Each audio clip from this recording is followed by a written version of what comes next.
Before we get started, I just had a couple housekeeping issues. We're in an age where, sometimes you have to prepare for emergency situations, fires, whatever. We have docents that are out front who will be in vests, and if in the case of any emergency, please just walk orderly right out, and they will direct you to a safe place. But we don't think anything like that's going to happen at all. First, I'd very much like to welcome some very special people who are very important to CSIS. General Scowcroft is here, and Judge Webster's here right in the front, two tremendous American heroes.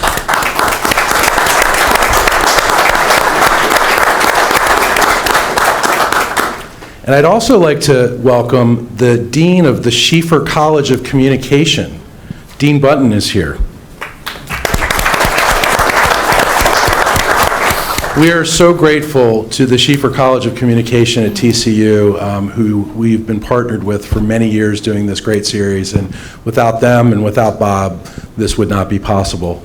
In addition, I'd like to thank the Stavros Niarchos Foundation, who this series has been our generous sponsor of this series, and without their help, this series would not be possible. But without further ado, I'd like to invite my colleague, Dr. Jon Alterman, who's our Senior Vice President, Brzezinski Chair, and Director of our Middle East Program, to set the stage for this discussion. So, Jon, please take it away.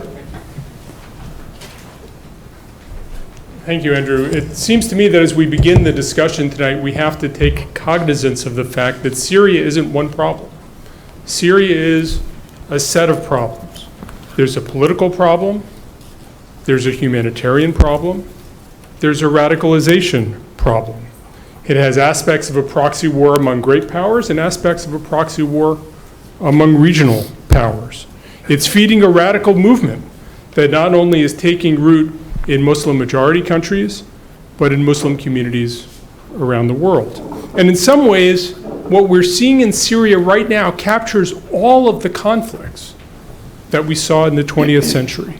State-on-state conflicts, ethnic conflicts, proxy wars, terrorism, extremism, and in some ways it exceeds all of these. Almost half of all Syrians have been forced from their homes.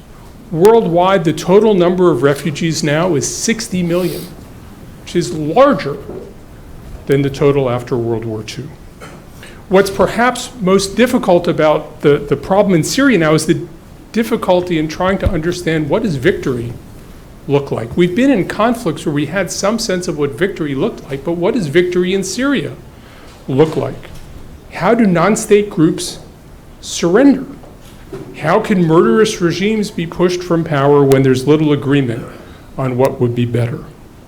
Compared to these questions, the sort of ordinary operational questions about how the US and Russia can avoid shooting at each other, how target sets should be derived, how outside forces can and should coordinate their support of combatants are relatively small questions. But in truth, any one of those questions is enormous and enormously difficult. There are two other things that demand consideration even if they don't have answers right now.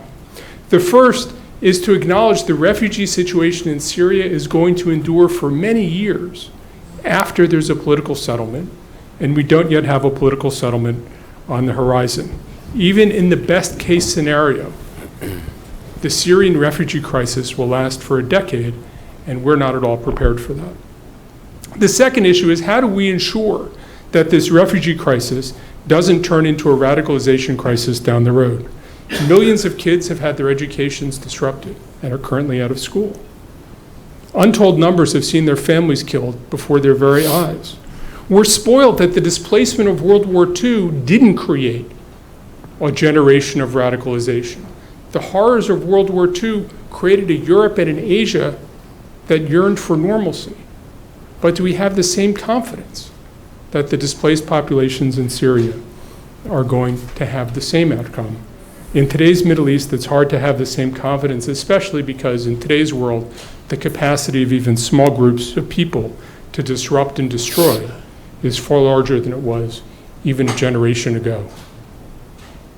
I don't have to solve this question tonight.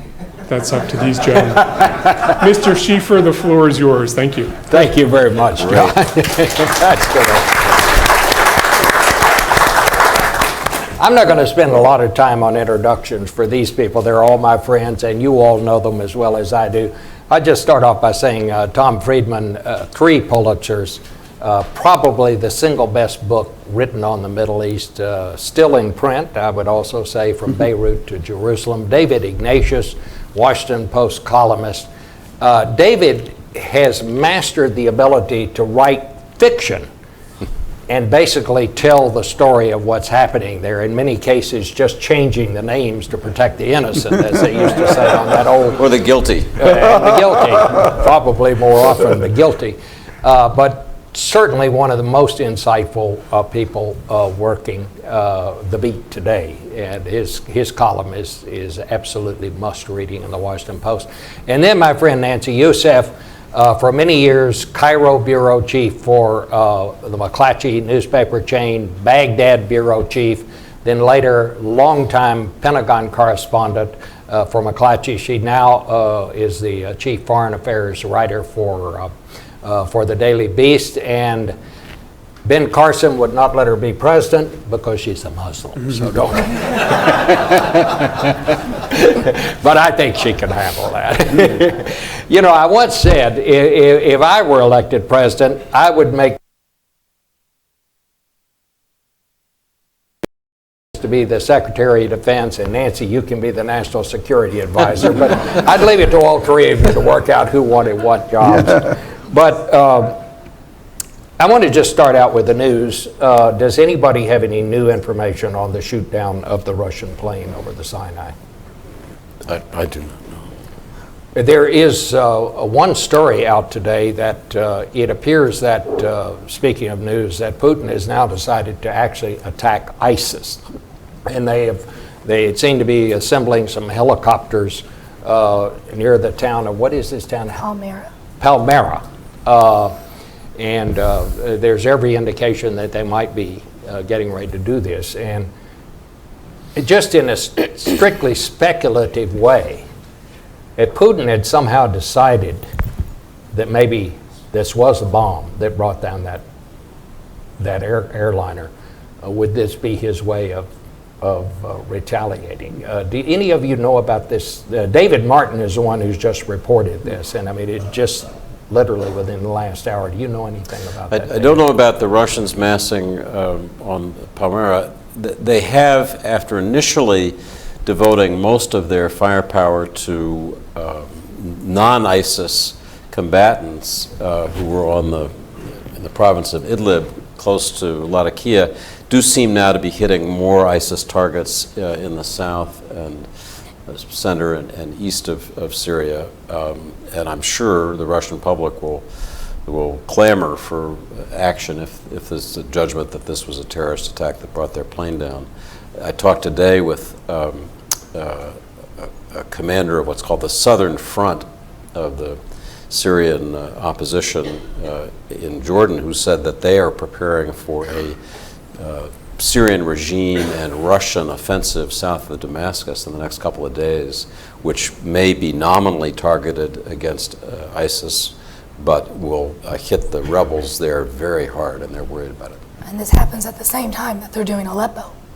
The Syrian offensive on Aleppo, using the Russian airstrikes, and we're starting to see some movement there. They haven't been able to make the kinds of gains that one would expect with Russian air support, but can they have a dual battlefront where you have regime forces moving on 2 fronts? We'll see. But so far in Aleppo, they've had a hard time really taking advantage of the air support that they've gotten from the Russians. You know, take a little different approach to all this right now. My friend, and I know you all know him well, Graham Allison up at Harvard, teaches this class in national security, and he gives his students case studies. And he starts out by saying, the world is as it is right now. And then he gives each of them a case study, and he tells them, write a memo. If you were the president's senior advisor, what would you advise him to do right now?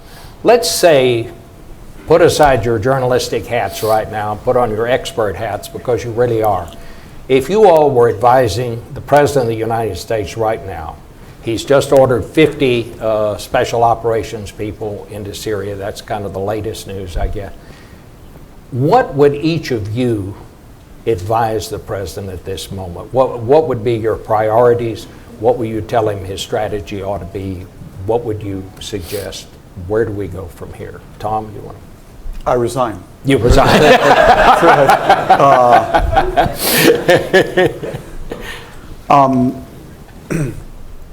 I am flummoxed by Syria, so I'm been very humble about how to approach it. So and David knows a lot more about it than I do because he's, I know, been really reporting, and I depend on his reporting for what's going on.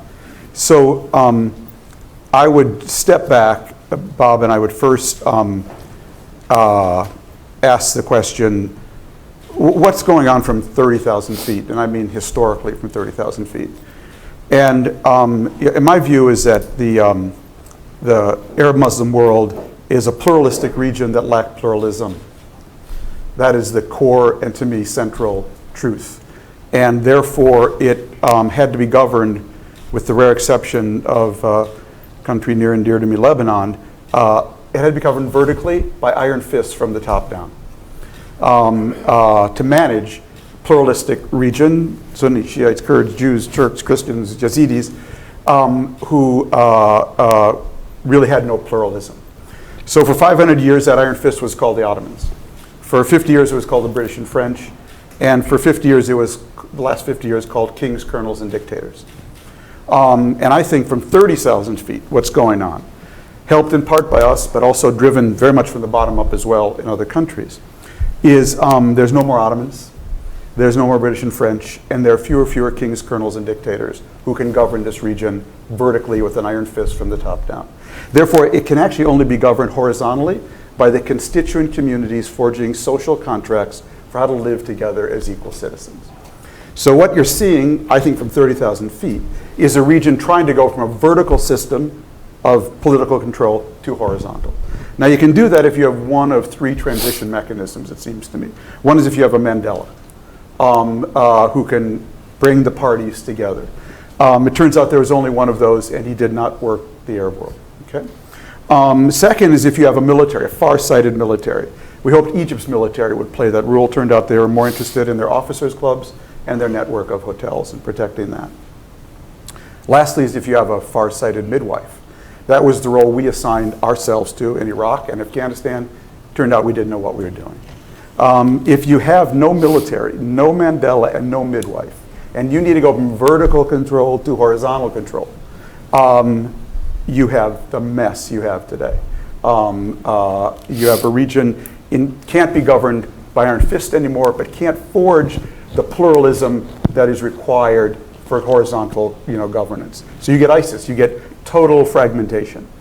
And that's sort of one set of problems. The second set of problems, and the point I'm trying to make is this is not your grandfather's political problem. This is a deep civilizational problem. 60 years ago, I'm just making this up, but Asian leaders basically came to their people and said, my people, here's the deal. We're going to take away your freedom. But we're going to give you the best education, infrastructure, and export-led economics that money can buy. 60 years, you'll build a middle class big enough, you'll basically take your freedom back. And that's what happened in Indonesia, Taiwan, Korea, etc. In the Arab world, the Arab leaders came to their people 60 years ago and said, my people, here's the deal. We're going to take away your freedom, and we're going to give you the Arab-Israeli conflict. We're going to give you a shiny object over here to distract you from our predation. So what you see today is the sum total of that fork 60 years later. Back in 1950, South Korea and Egypt had the same per capita income.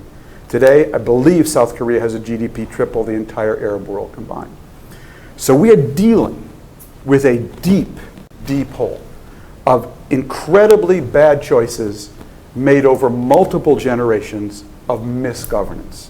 So I am frankly humbled by the problem. I'm open. I would tell the president to any rational solution anyone comes up to. I'm not against that no-fly zone, this or that. Just show me how it will work, how it will put this region on a different pathway. And as the National Security Advisor, I will sign on to it, and we can forge ahead. David? Well, I admire, that's Tom's elegant 30,000-foot view is surely right. The problem for the president, the problem for me sitting up here is that I want to respond to the immediate nightmare question of what should, okay, so what should we do right now? It is poignant, painful to watch this president who campaigned in 2008, who came into office with the idea that the mistakes the United States had made in the aftermath of 9/11, in particular with the invasion of Iraq, could be remedied over time by a gradual pullback towards, we speak of offshore balancing as the foreign policy concept. And it's clear that President Obama, with the support of the country, wanted to step back from these conflicts, reduce our military involvement. It was a passion. He was often attacked on Capitol Hill for being weak, feckless, but I think he was reflecting a deep, genuine feeling in the country. We've gone down the wrong road. We're stuck in this nightmare. As Tom says, these epical problems are playing out, and we're caught in the middle of them.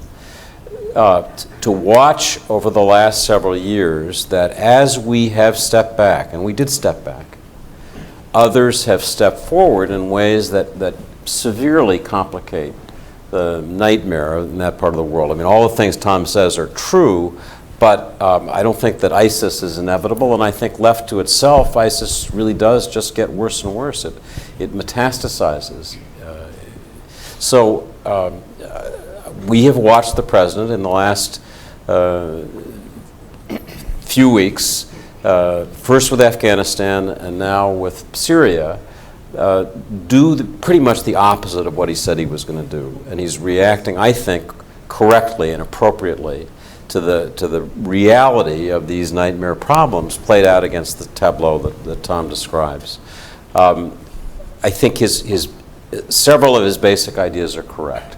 I think he is right to think that we do have a stake in degrading and ultimately, I won't say destroying, but containing ISIS. I think left to itself, it is dangerous to our friends, to Europe through terrorism, to our interests. And so I think we have a reason to be involved. I think he's also right in saying that we cannot do this ourselves. That's the abiding lesson of this period, is that unless people in the region take ownership of solving the problems, they don't get solved. I mean, we have watched the limits of our military power. We have an incredible military.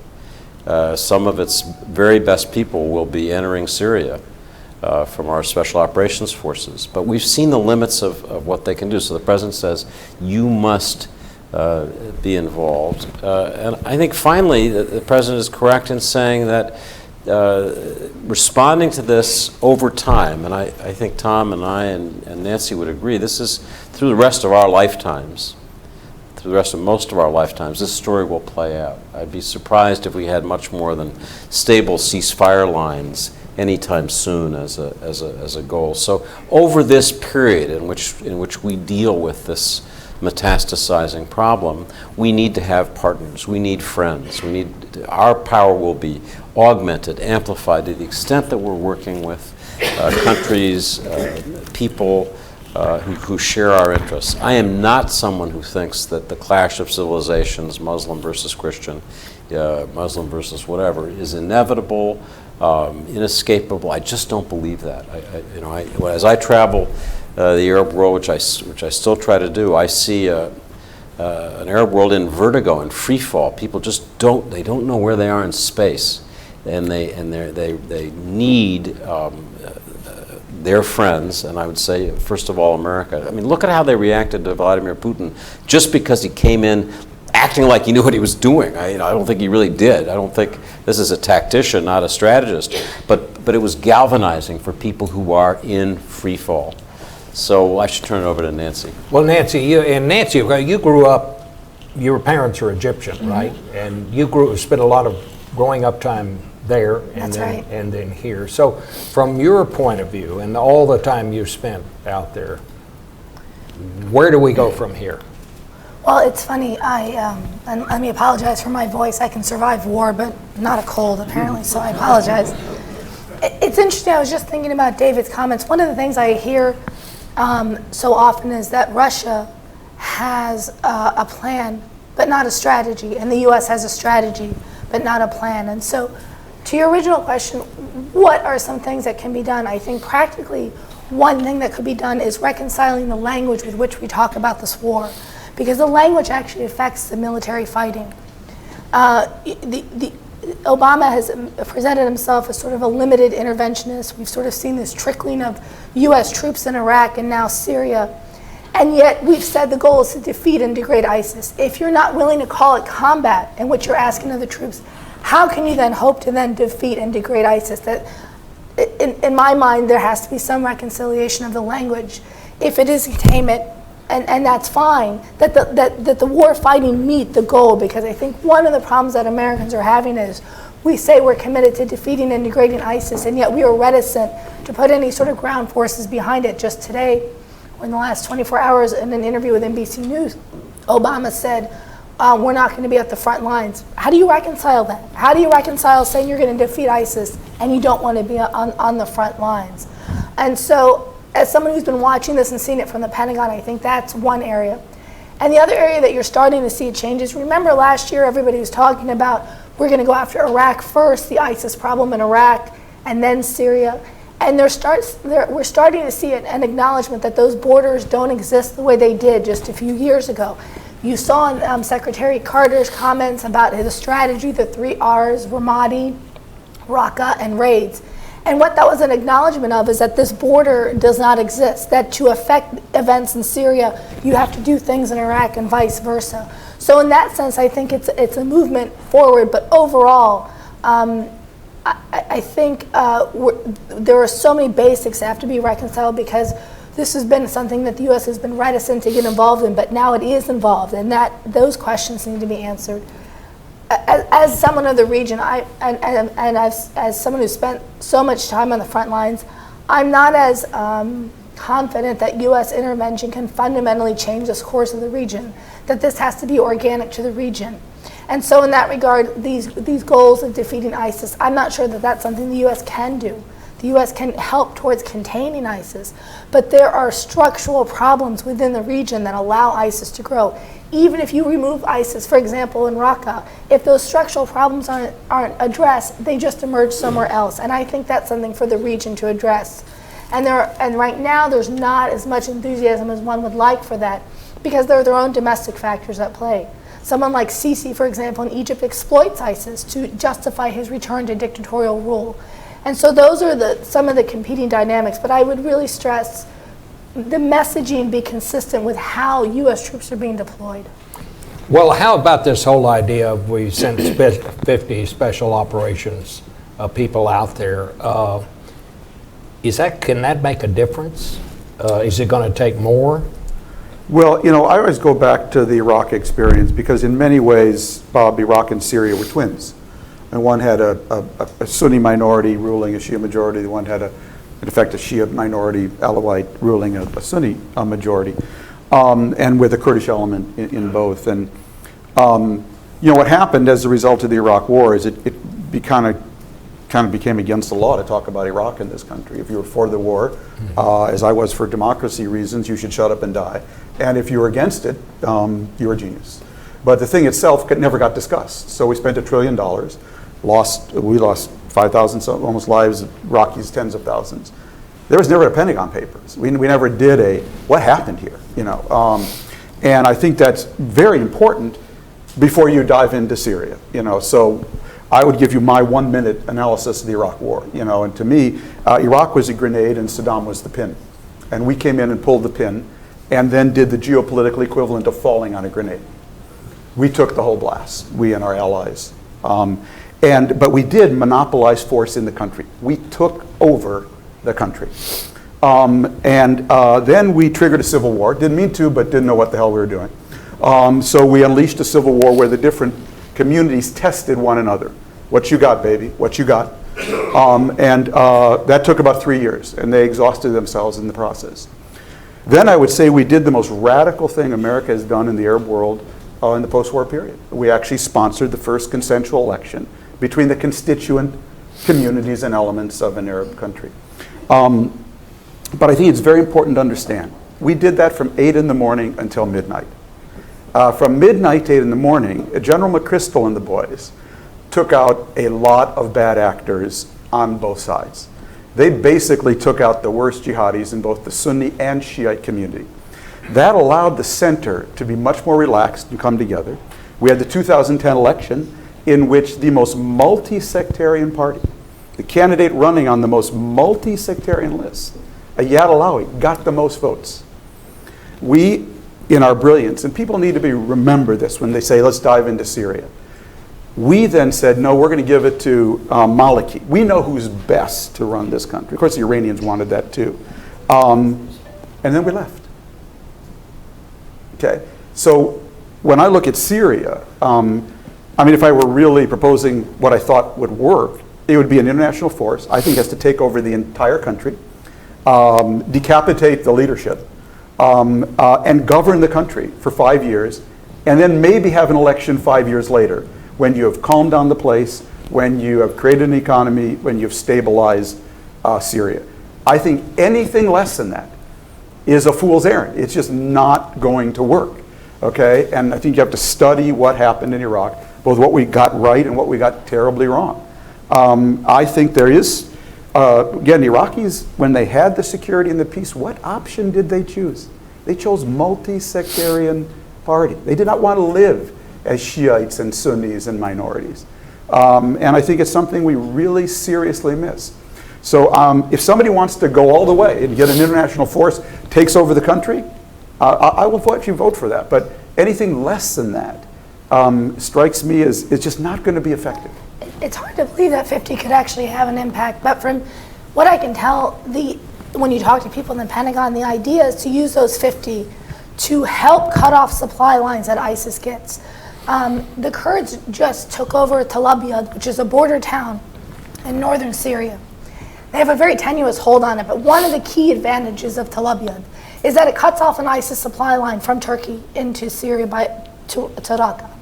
It seems that these 50 are designed to get the Kurds and the Arabs to work together, very optimistic, and go after some of the supply lines. It's why you're starting to hear the Kurds going after Sinjar in Iraq to start to cut off that supply line from Iraq into Syria. Now that Tel Abyad is in Kurdish control, that appears to be the goal, with the ultimate goal to then go after Raqqa. The complication is the Kurds, their goal is a contiguous state.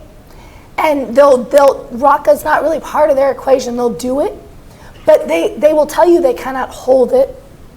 And so there's a limit to what those advisors can do. There's great enthusiasm for going after Raqqa, but it's interesting, we're starting to see, remember last year everybody's talking about Mosul and we started to hear Raqqa, that you're starting to see people sort of step back a little bit and start to think strategically about how to make a Raqqa battle to your greatest advantage. It is ambitious at best.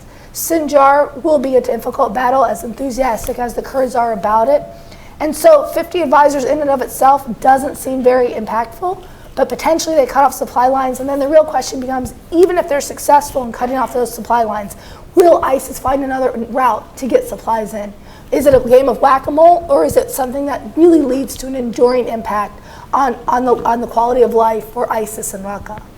David, you wrote recently, we simply have to improve our intelligence capabilities. Putin's arrival in Syria was just the latest in a very long list of surprises. The rise of ISIS, also totally surprising. Is better intelligence actually possible? Well, that's the right question. I am convinced as I look at each of these stories, Iraq, now Syria, the larger Arab Spring, that the abiding truth with each is that we just don't know enough. We're making consequential decisions that lead to multi-trillion-dollar engagements. Our country has been really reshaped by the Iraq War, and we didn't know enough. These are extremely hard targets to penetrate and collect intelligence about. Our ability to use electronic systems has been our salvation, not just in this conflict, but really through the Cold War as well. Our technical collection has always been superb and makes up for a lot of other shortcomings. But I'm certain that before making more big decisions, we need to know more. One reason I think it's wise of the president to send this very limited force on the ground into Syria is so that we will know more. We'll have a little bit more of that ground truth, that granularity at our fingertips. We authorized and spent $500 million to build a Syrian opposition force that basically, Lloyd Austin said they had 5 or 6. They had more than 5 or 6, but the few people they had just walked into a trap when they were deployed in July in northern Syria because of poor intelligence. They literally walked into a trap. Some were kidnapped. They were then attacked by people we thought would not. So we do need absolutely to know more. Say one more thing about this force of 50 people. This force and the group that it's supporting is an example of one of the few bits of good fortune that we've had in this conflict, which is that these Syrian Kurds in the group that's known as the YPG, which is the Kurdish initials for People's Protection Unit, are fierce, committed fighters. And they've been incredibly successful on the battlefield. By the count of the people who work with them at the Pentagon, they have taken 17,000 square kilometers in northeast Syria. They have just rolled. They have rolled west along the Turkish border all the way to the Euphrates, and then they had to be stopped because the Turks were so upset. They devastated ISIS in Kobani. There were 3,000 to 4,000 killed. I mean, they're tough fighters. We have been supporting them from the air. Our ability to, from the air, laze targets and then go in pretty closely is now, quite extraordinary. But what the president basically decided was these fighters who stood up and have done well, we're going to support more. Not a whole lot more, but we're going to support them with 50 people on the ground. And those people will enable more aggressive operations. I think Nancy's right about cutting off routes, but I've written that the idea is sometime in the spring, over the next hill, we will move toward Raqqa. There was a battle yesterday in a town to the east of Raqqa as we begin to help them close in. So I think, again, going back to what I said at the beginning, the only way to think about this is to help people who will stand up for themselves. These people are fighting for their lives and where they live and fighting for their future. They're brave as hell. And I think the president probably is right to do it, not 100%, thousands of people, but these 50 will make a difference. Bob, just to pick up on something David said, this is the Schieffer School event. David and I have, I think I can say this, covered every Middle East war since 1975 on the ground, either as correspondents there or as columnists or whatnot. This is the first war we can't cover. I mean, I've been to Tel Abyad for a day. But it wasn't like living in Beirut, going from the Phalangists to the Palestinians to the Morabitun. So by the end of the day, we, the reporters, had an incredibly rounded view of what was going on. And as a collective group, not any one individual, but as a collective, we were a source of enormous intelligence for the reading public, but also for the government. This is the first war I can't cover. You get your head chopped off. So there's no one, and news organizations will send someone in for a day here. There's nothing like living there. Hearing the asides from people, understanding the true texture and rhythm, what's going on, what's driving an ISIS, To me, it's related to a second point. To me, the single greatest underappreciated factor of Arab politics, as we write about it, because we tend to write about it in these grand ideological terms, is governance. Okay. And mostly misgovernance, corruption, injustice. That's what the Arab Spring was about. How people live their lives every day. And it's true, we can find Kurds who will fight with us or whatever against this group or that. But ultimately, these are Sunni regions, and without good Sunnis to replace bad Sunnis, Sunnis who are ready to rule and in a just way, their own populations, it's not going to work, okay? I mean, at the end of the day, the Middle East only puts a smile on your face when it starts with them, okay? When it starts with them, it has the single most important quality of any issue in international relations. It is self-sustaining. And without self-sustaining, decent governance, there is no town we can't take. There's no government we can't topple. But without local people ready to rule and govern in a decent and just way, nothing is sustainable. That's the lesson of Afghanistan. It's the lesson of Iraq. It was a lesson of Vietnam. Yeah, it's about governance. Which was and we my so war. rarely talk about that. Yeah. Because we find our bastards to rule instead of their bastards. But they're bastards at the end. And the people know that. And that's what it's about. Let's shift to the latest surprise. One day, Putin shows up. Russians start moving in. Does Putin think that he can actually impose a military solution on all of this? He doesn't have to. I mean, he won so much by being able to come in and win the Arab Street in the matter of a day by doing these very indiscriminate strikes aggressively. You had Iraqis asking for Russian intervention after what they saw in Syria. So he doesn't have to have a big military win, and that's the view from the Pentagon, that the fact that he's been able to impact the war puts him back on the world stage, and arguably that was the goal. And at the same time, the visit that Assad did to Moscow a few weeks later gave Assad some legitimacy, and so he was able to protect Russian interests. Remember that the Russians have both a naval base and an airfield in Syria and have had long-standing relationships with them. And so he doesn't have to have a major tactical win, although that would be great. He's gained a lot just by being able to come in and completely reshape how we talk about Syria and who are the people who have to be at the table when it comes time for reaching a political settlement. What do you think?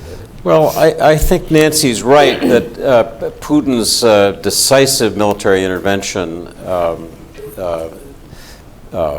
was a galvanizing moment for an Arab world that has basically given up on the United States, the efficacy of American power. I mean, I'm sorry to say this, but we're the god that failed. Arab respect for American power has been the dominating fact of life for the last half century, and they have watched as our military power, we couldn't turn on the lights in Baghdad. We couldn't achieve the things that people assumed as a matter of course we could do. And then so here comes Putin, and I think there's a sort of seduction that this powerful foreigner will arrive and change the situation. I think both Tom and I feel that Putin has bitten off far more than he can chew, let alone digest here. It is hauntingly reminiscent of Afghanistan. He has a big Muslim population that is, has engaged in terrorist acts. Are they mostly Sunni or Shiite? Yeah. They're Sunnis, the ones in... To say one more thing in about Russia. this, and then I turned it to Tom, because I know he's thought about this a lot. I was asking an Iraqi who was present during the meeting that Prime Minister Abadi had with Putin in New York. And Abadi, as it was described to me, was as impressed as I think people are throughout the Arab world about, oh my gosh, here come the Russians. And so Abadi is said to have asked Putin, are you serious about this? Meaning, do you have the staying power that the Americans didn't? And Putin responded, I am serious that we have 2,000, but sometimes you'll hear 5,000 or more, 2,000 Russians in ISIS, and I have to deal with them. And I think there is that core of strategic reality in what Putin is doing. He has a big Muslim population at home in a way that it's not an issue for us in the same way, and I think he is serious about it. I fear he is entered a terrain that will be as pitiless for Russian power as it has been for American, but we'll see. Well, I mean, does he put a target on his back if most of the Muslims in Russia are Sunnis? Because he's heading up Team Shiite here, isn't he? I mean, by coming in. Yeah, I mean, there's several things I've reacted to. It brings to mind. First for me, there's a fundamental rule of, I think, covering the Middle East and Middle East politics, which is that all important politics in the Middle East happens the morning after the morning after. Oh, the morning after, everybody's a hero. Nasrallah was a hero the morning after the 2006 war. 2 weeks later, he gave an interview and said, had I known then what I know now, after the Israelis basically destroyed the southern suburbs of Beirut, I might not have done this. So I always wait till the laws of gravity apply, and that always happens, as they say in Arabic, ba'd bukra. I mean, the morning after, the morning after. The other thing I would say, I think Putin's one of the greatest overrated leaders in the world, bar none. I think he's a man who is not just in Syria, but in Ukraine, fighting Mother Nature, human nature, and Moore's Law all at the same time. Okay, he's fighting human nature in Ukraine. People actually would like to be part of the West, not some cockamamie Russian economic union. They've kind of been able to compare the EU to that. He's fighting Mother Nature. He's bet his whole future on a natural resource that if we don't keep it in the ground, we're going to be a bad biological experiment. And he's fighting Moore's Law. People are connected. They're talking. Everybody knows what's going on. So I think I look at him in Syria, and I'm always reminded what the great Lebanese historian Kamal Salibi used to say, which is great powers should not be involved in the politics of small tribes. And he is now enmeshed in the politics of small tribes. And I just say one last thing, Bob, which is that he cannot win. He cannot defeat ISIS. The only way to defeat ISIS in a self-sustaining way is if you replace bad Sunnis with good Sunnis. The idea that you're going to get good Sunnis to govern those areas and be supportive of a mass murdering Syrian dictator at the same time, show me how you're going to square that circle. So to me, there is a fundamental contradiction at the core of his strategy, and this is going to end in tears for him. I want to ask you all, I want to get a couple of questions from the audience I'll be thinking of, but before we do that, and while you're thinking of your question, do any of you see any chance of a negotiated settlement here that somehow the United States and Putin, is there any way they work in concert here? Or what happens on that front? Well, the challenge is it a proxy war or is it a civil war? There was a meeting in Vienna last week with 20 countries. The Syrian opposition wasn't there, Assad wasn't there. And so the question that has to sort of be answered is, where is Assad in the equation? At what point do you bring him to the table at some point, and if so, when? And so we see these sort of early starts of a negotiated settlement, but if you believe it's a proxy war, then he doesn't need to be there. If you believe it's a civil war, he does need to be there. The U.S. has sort of said he has to go eventually. The big question in a political settlement is what happens with Assad, and that has yet to be answered. We see talks that are going on without him. Russia's now proposed having talks with the opposition. We haven't even worked out who should be at the table. So it's hard. Presumably at some point we'll get to a political settlement, but until one answers who is at the table, it's hard to envision how that political settlement plays out. Ground zero for me, and I think for Tom too, and when we think about the Middle East, is Lebanon. And the Lebanese Civil War, which we covered, is instructive in this sense. Lebanon, through those 15 years, was cantonized. It was partitioned, as Syria is today. Syria is shattered. The idea that you're going to restore a country called Syria anytime soon is false. But it is possible, I think, over time with good policy, to gradually stabilize those cantons and have ceasefire lines that hold, and then begin to gradually, with an international and regional mandate, much as Lebanon had in the Taif Agreement, put an umbrella over that, those cantons, those different parts of Syria, and begin to have some kind of governance. I think right now we should be thinking about how in places where we have some friends on the ground in Syria, we can begin to de-escalate and help people provide services, get schools running again, get some kind of court system, get agriculture and water management, just the basic things. I'd love to see that happen in the area around Dara. I'd love to see that happen in areas in the north if we can be successful against the extremists.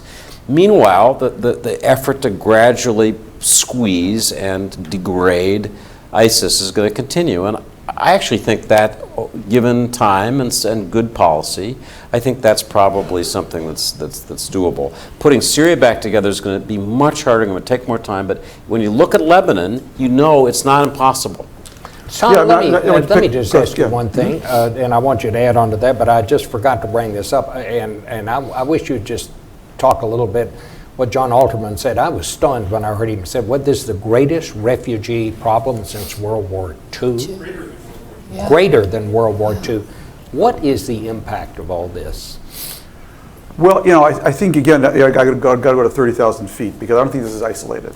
And I'm working on I'm on partial leave now because I'm working on a book. And part of the theme of the book is that if you want to explain more things in more places, in more ways, on more days, I think what is really shaping the world more broadly is that the three largest forces on the planet, the market, Mother Nature, and Moore's Law, are all in a simultaneous nonlinear acceleration. They all look like this.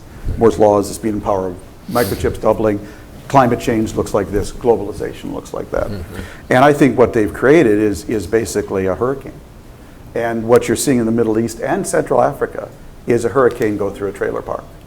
That the countries that are being hammered by this hurricane first, remember Syria has a huge climate dimension. The reason I was in Tel Abyad was to interview climate refugees because the Syrian revolution was preceded for 4 years by the worst drought in Syria's modern history. 1 million Syrian farmers and herders left their homes, flocked to the cities, overwhelmed the infrastructure. Assad did nothing for them. They didn't start the revolution.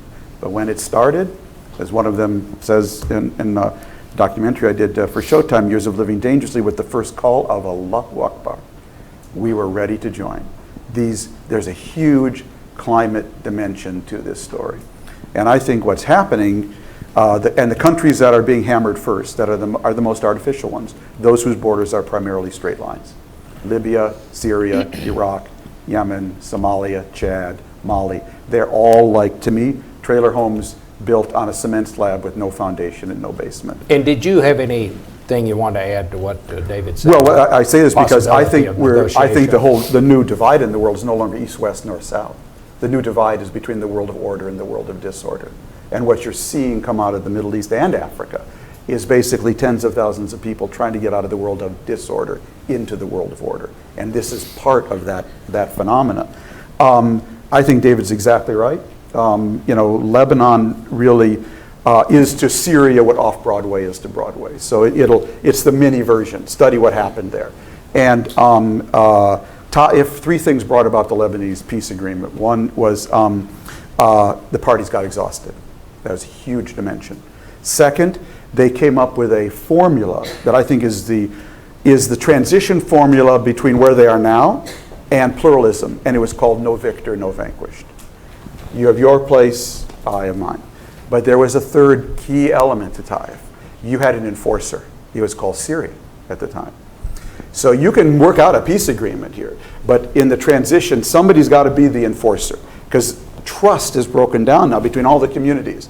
So they can say no victor, no vanquished, but without an enforcer there, as Syria played post-Taif, and Taif had another element. The minority was overrepresented. So Christians were 30% of the country, they got 50% of the seats. So I think the ultimate solution for Iraq is a Shiite majority with an overrepresented Kurdish and Sunni minority. And for Syria, it's a Sunni majority with an overrepresented Alawite Kurdish minority. That's the only way how you get there, I can't say, but the Taif model I think is the right one, but you better have an enforcer. Because the idea we're just going to work all this out in Geneva and then everyone's going to go home and it's going to self-enforce. There's not going to be some immaculate solution there. Somebody's going to have a club. All right, we're going to have some questions, and we're close to out of time, so let's make the questions short and real questions, right? Okay, right here. I'll start here on this. Yes, I Ted Kattouf. Sorry. Ted Kattouf. I've served in Syria at the U.S. Embassy in 3 different decades, but I don't pretend to know, Nusra Front and Ahrar al-Sham and the Islamic Front. But it's precisely, as you said, we don't have intelligence.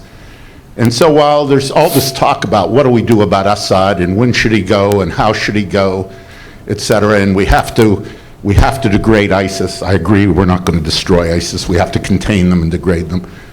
But can you really see Nusra coming to the table?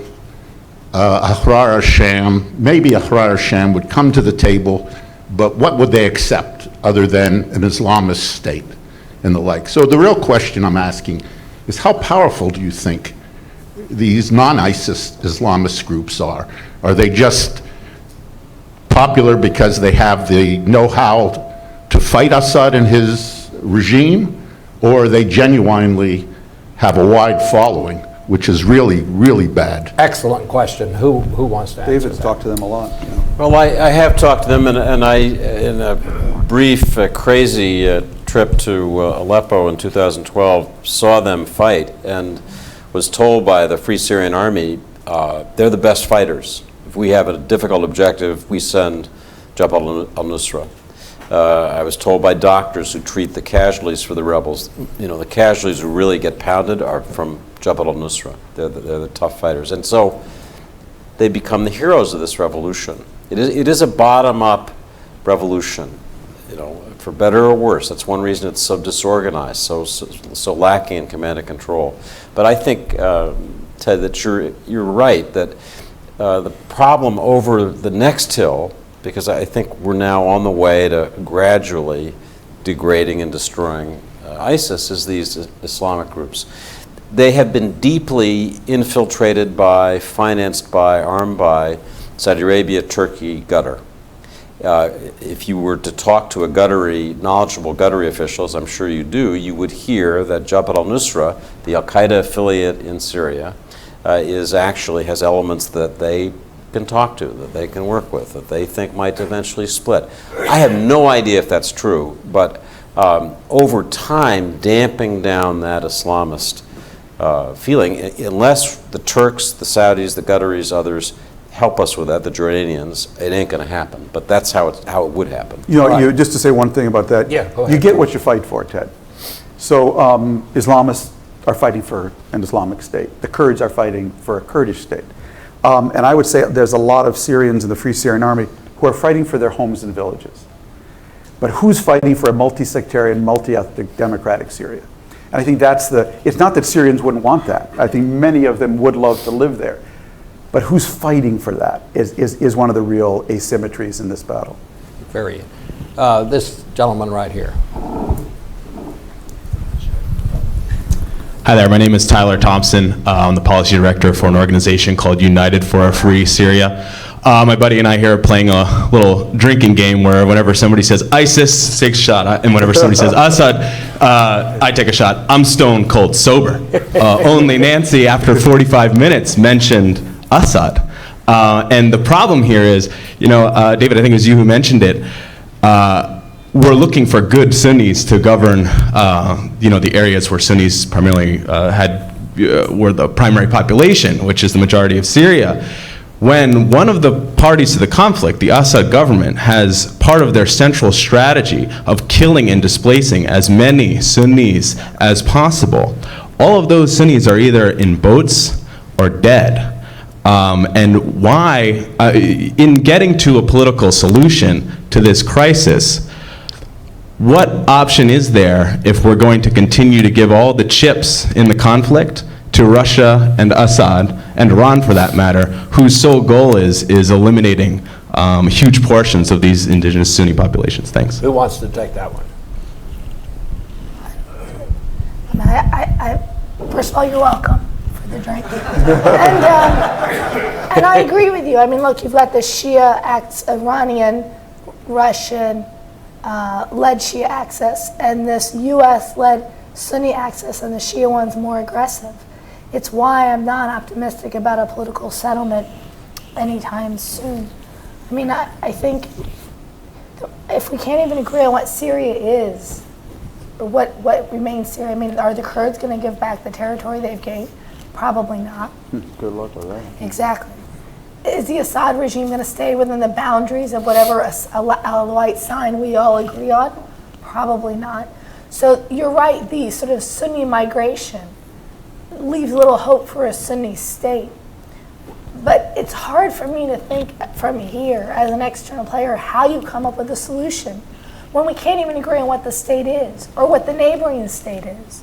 So for me, it's light years ahead. We don't even know where the borders are. And how is Turkey going to react when there's a Sunni when there's a Syrian Kurdish state near their border?